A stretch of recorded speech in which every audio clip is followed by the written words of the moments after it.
Because what a Samaritan woman had, especially one who was already insecure, didn't even want to go to the well in the first place to see anybody. Would she have even finished the job going to the well if she saw like 13 Jewish men standing by the well?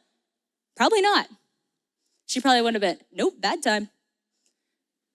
But yet she didn't see 13 men standing by a well. She saw one exhausted man who looked like he needed help, doesn't even have a jug of water, not intimidated at all.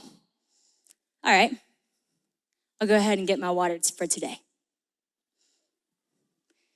Goes on to say this. After he asked her for a drink, and she said, how is it that you, a Jew, would ask for a drink from me, a Samaritan woman? Jesus answered her, if you only knew the gift of God and who it was that was saying, give me a drink, you would ask him, and he would have given you living water. The woman said, sir, you have nothing to draw water with, and the well is deep. She's on to him. She's like, why are you here? But why are you here, right? You don't even have a jug. What are you gonna get water with? You seem exhausted, but like, what are you doing here, this Jew in Samaria? The woman is confused. And she says, where do you get this living water? Are you greater than our father Jacob? He gave us this well and drank from it himself, as did his sons and his livestock. And Jesus said to her, everyone who drinks of this well will be thirsty again. But whoever drinks of the water that I give him will never be thirsty again. The water that I give will become in him a spring of living water, welling up to eternal life. And the woman said, sir, give me this water so that I will not be thirsty or have to come back here to draw water. This is so beautiful. Jesus is pointing out the reality at stake. You're gonna have to come here every single day to get water because you're gonna keep getting thirsty.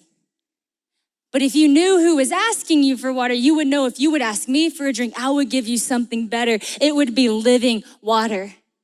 And I love her response. Are you better than our father Jacob? As I read that, I thought, man, don't we all have a Jacob's well? Don't we all have a thing in our life, a man-made thing that we think is going to fill us, that maybe we don't even think is gonna fill us, but it's just so refreshing and we become dependent on it, so we keep going back to it. And we're kind of asking ourselves this question tonight because we see all that Jesus has to offer, but we're like, Jesus, could you really offer us something better than Jacob? Could what you have to offer me be better than this thing that I'm dependent on?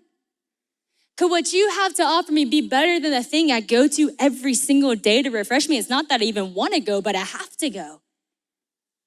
For some of us, our Jacob's well is straight up water that is bad for us, that is poisonous for us, that's not good for us. Some of the water we're drinking is straight sin, and we're trying to find fulfillment in it.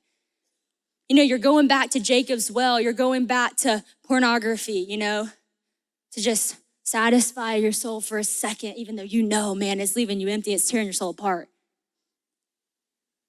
Maybe you're going to Jacob's well and you're drinking from, you know, just maybe it's alcohol. Just taking a sip, just numb the pain. Maybe it's drugs, maybe it's sex, maybe it's whatever it is. Like, I'm just going to this well and it's not that it's not even good for me. It's just I've grown dependent on it to fill me. And I know it leaves me empty, but what else am I supposed to do? Could it be that you're better than Jacob, our father? What is this living water you're talking about that could actually fill me, that I wouldn't be thirsty again? But some of us are Jacob's well. It's not even sin. It's actually like refreshing things that are kind of delightful to drink of.